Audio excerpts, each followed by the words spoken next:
വേണ്ട ആശയം പറഞ്ഞോ. അദ്ദേഹം എത്രയോ വർഷങ്ങളായി കോൺഗ്രസ് ആശയങ്ങൾ പറയുന്നു. കോൺഗ്രസ് ആശയമാണോ? കോൺഗ്രസിന് എന്താണ് ആശയം? കോൺഗ്രസിന്റെ ആശയം ഈ രാജ്യത്ത് സ്വാതന്ത്ര്യം കിട്ടാൻ വേണ്ടി പ്രയത്നിച്ച പാർട്ടിയാ. വേറെന്തോ ആശയം എന്ന് പറയാൻ എനിക്ക് ഇനി കോൺഗ്രസിന്റെ ആശയം എന്ന് പറഞ്ഞത്. കോൺഗ്രസിന്റെ ആശയം വികസനവുമായി ബന്ധപ്പെട്ട റൈറ്റ് ആശയമാണ്. ആശയങ്ങൾ 1885 എഒ ഹ്യൂം ഈ പാർട്ടി ഉണ്ടാക്കിയ സമയത്ത് ഒരു വലിയ ലക്ഷ്യമുണ്ടായിരുന്നു. ആ ലക്ഷ്യത്തിന് പിന്നാലെ അണിനിരക്കാൻ വേണ്ടി ഒരു ആശയം സൃഷ്ടിക്കപ്പെട്ടത് ദേശീയ ബോധമാണ്.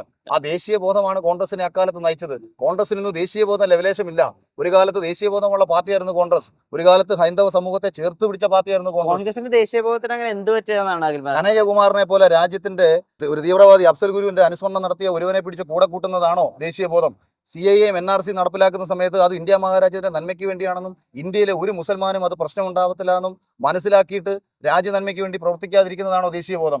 ഈ രാജ്യത്ത് എപ്പോഴൊക്കെ രാജ്യവിരുദ്ധ ശക്തികൾ ഇടപെട്ടിട്ടുണ്ടോ ആ സമയത്തെല്ലാം ഇതിനെതിരെ തള്ളിപ്പറയുന്നതാണോ ദേശീയ ബോധം? പഹൽഗാം ആക്രമണം ഉണ്ടായ സമയത്ത് റോബർട്ട് വദ്ര പറയുകയാണ് അത് ചെയ്യിച്ചത് നരേന്ദ്രമോദിയാണെന്ന് പറഞ്ഞു കഴിഞ്ഞാൽ ആ പറയുന്നവനെ ചെവുക്കല്ലടിച്ച് പൊട്ടിക്കണമെന്ന് അന്ന് ഫേസ്ബുക്കിൽ എഴുതിയ ഒരാളാണ് ഞാൻ.